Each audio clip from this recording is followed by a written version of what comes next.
एक उपासक अन्य नामों को जप सकता है, अन्य नामों का कीर्तन कर सकता है, अन्य रूपों का पूजन कर सकता है। एक उपासक जो किसी एक उपास्य देव में है, वो बहुत से उपास्य देवों की पूजा या नाम कीर्तन या नाम जप कर सकता है अच्छी तरह। उत्तर, अच्छी तरह कर सकता है, परंतु ये साधारण भक्ति में, गौड़ी भक्ति में, वैधि भक्ति में, अनुरागात्मिका भक्ति में नहीं। बाबा उत्तर दे रहे। तो जब हम वृंदावन की भूमि से भक्ति की बात करते थे, प्रेम भक्ति, प्रेम लक्षणा भक्ति की बात, इसीलिए रसना कटो जो अन रटो, निरखी अन फुटो नयन, श्रवण फुटो जो अन सुनो, श्री राधा जस बैन। जैसे प्रश्न करते हैं एकांतिक में कुछ भक्त उपासक कि हम तो अमुक अमुक अमुक अमुक बहुत भगवान विराजमान किए हैं, तो सब भगवाने के स्वरूप हैं, आप मना क्यों करते हो? नहीं, मना नहीं है। साधारण भक्ति तो सबकी ऐसी होती है, लेकिन जब अनुरागात्मिका भक्ति, प्रेम लक्षणा भक्ति की बात आती, तब अनन्यता आ जाती है। जैसे गोस्वामी जी सिया राम में सब जग जानी कह रहे हैं, फिर ये जब उनकी अनन्यता की बात सुनो तो कह रहे हैं बने तो रघुवर ते बने और बिगड़े तो भरपूर, और तुलसी औरंते बने ताबन पे धूर। जब सिया राम में सब जग जानी तो और कौन बचा? यहां ज्ञान नहीं, ये प्रेम अनन्यता है। एक भरोसो, एक बल, एक आस विश्वास, एक राम घनश्याम हित, चातक तुलसीदास।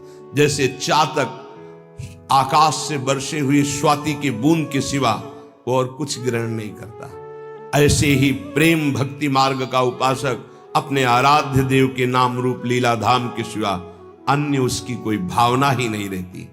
तो जब तक अनुरागात्मिका भक्ति का परिचय नहीं मिला, उसमें नहीं, तब तक ये सब चलता है।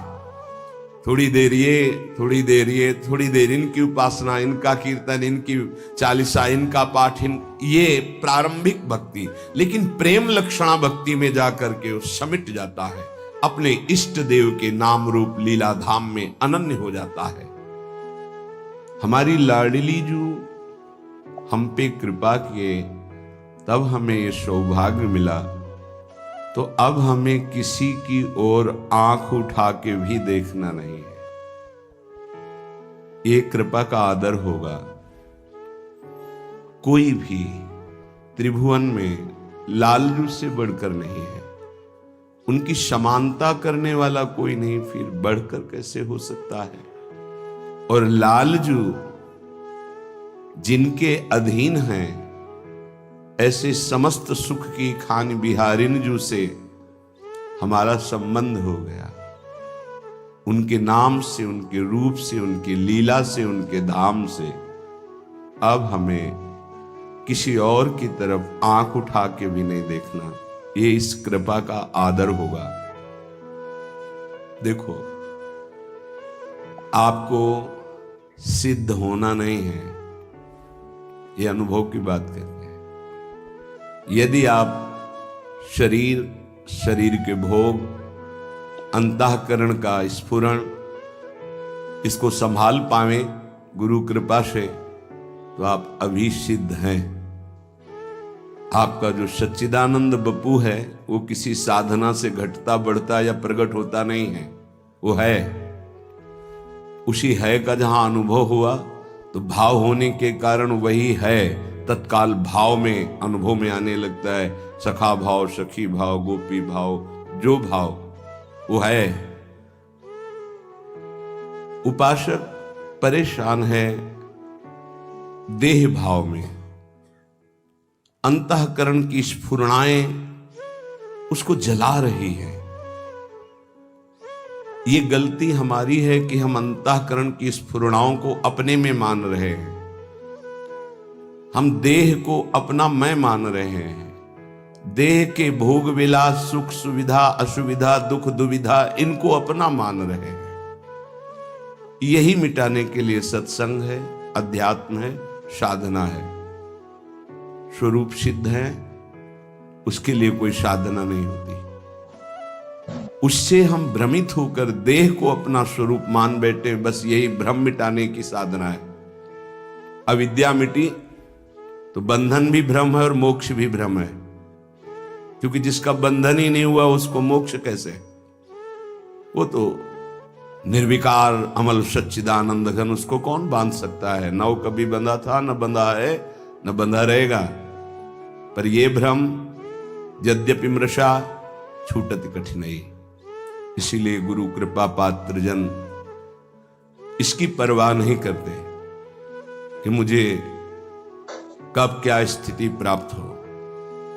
वो केवल सावधान इसमें रहते हैं कि मेरा असाधन न बनने पावे, शास्त्र विरुद्ध गुरुजनों के विरुद्ध आचरण न बनने पावे। बस आगे से आगे स्थिति भूमिका आपके हृदय में जागृत होती रहेगी, उसके लिए आपको कोई प्रयास करने की जरूरत नहीं है।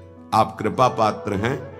साधना पुरुषार्थ एक अलग है और कृपा का स्वरूप अलग है। आप कृपा पात्र जन हैं। बस आपको इतना ध्यान रखना है कि असाधन न होने पावे, शास्त्र विरुद्ध गुरुवाणी के विरुद्ध आचरण न होने पावे। भूमिकाएं अपने आप जागृत होती चली जाएंगी।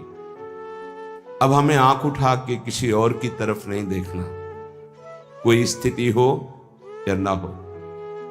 अनन्य भाव प्रियालाल के चरणों में श्रीपाद प्रबोधानंद जी बहुत सावधानी पूर्वक उपासक को अपने उपास्य देव में आसक्त होना है, इस बात को कह रहे हैं। निमर्यादा स्वदमभितः सेवमाना विभूति पश्यत् ब्रह्माभिदमपि पदम नापि नाम्नाय वर्त्म बृंदाटव्यामतिरतिरसैकाग्निमग्नं श्रितानां गौरश्यामं तदुभयमहा कोऽपि पंथा दुरूहः। बहुत महिमा की बात करें कि ये मार्ग में चल पाना बड़ा दुरूह है। दुरूह बड़ा कठिन है। क्यों? प्रेम मार्ग में क्या कठिनता है? अनन्य रह पाना, टिक पाना। ज्ञान के मार्ग में हर समय फिसलन का डर होता है। जैसे ज्ञान के पंथ कृपाण के धारा, परत खगेश लगे नहीं बारा। नष्ट होने में देर नहीं लगती, क्योंकि उसमें आश्रय भरोसा प्रभु का नहीं है, स्वयं आप चल रहे हैं। गिरे तो गिरे, चले तो चले।